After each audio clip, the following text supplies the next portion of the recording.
Belum usai proses penyidikan kasus perusakan rumah singgah yang dijadikan kegiatan retret di Sukabumi, Jawa Barat yang telah menetapkan 8 tersangka. Belakangan muncul usulan kontroversial yang disampaikan staf khusus Kementerian HAM soal penangguhan penahanan kepada para tersangka. Usulan ini disampaikan oleh staf khusus Menteri HAM, Thomas Harming Suwarta, yang meminta pengajuan penangguhan penahanan dan menjadi penjamin bagi ketujuh tersangka kepada Kepolisian Resort Sukabumi.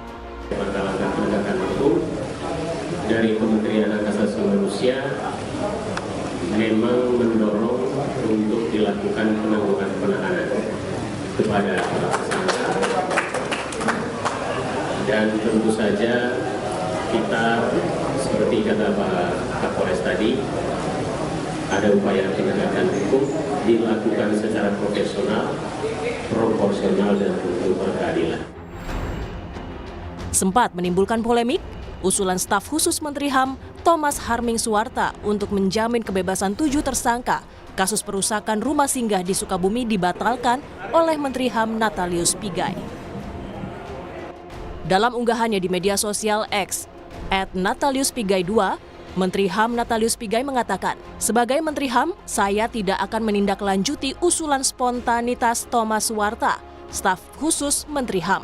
Karena itu mencederai perasaan ketidakadilan bagi pihak korban. Tindakan yang bertentangan dengan hukum adalah perbuatan dari individu, personal bertentangan dengan Pancasila."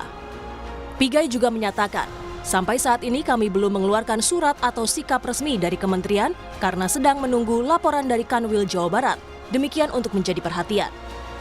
Soal kasus hukum perusakan rumah singgah ini sebelumnya juga sudah disampaikan oleh Gubernur Jawa Barat Deddy Mulyadi yang bilang penegakan hukum kasus ini harus berjalan secara objektif tanpa intervensi. Ya, hukum biarkan bekerja secara objektif berdasarkan kaidah alat bukti. Saya tidak akan mengintervensi. Urusan hukum saya serahkan sepenuhnya prosesnya kepada aparat penegakan hukum. Kalau terjadi peristiwa seperti ini, semua orang harus hidup rukun, saling menghargai, saling menghormati. Menghormati perbedaan, menghormati keyakinan.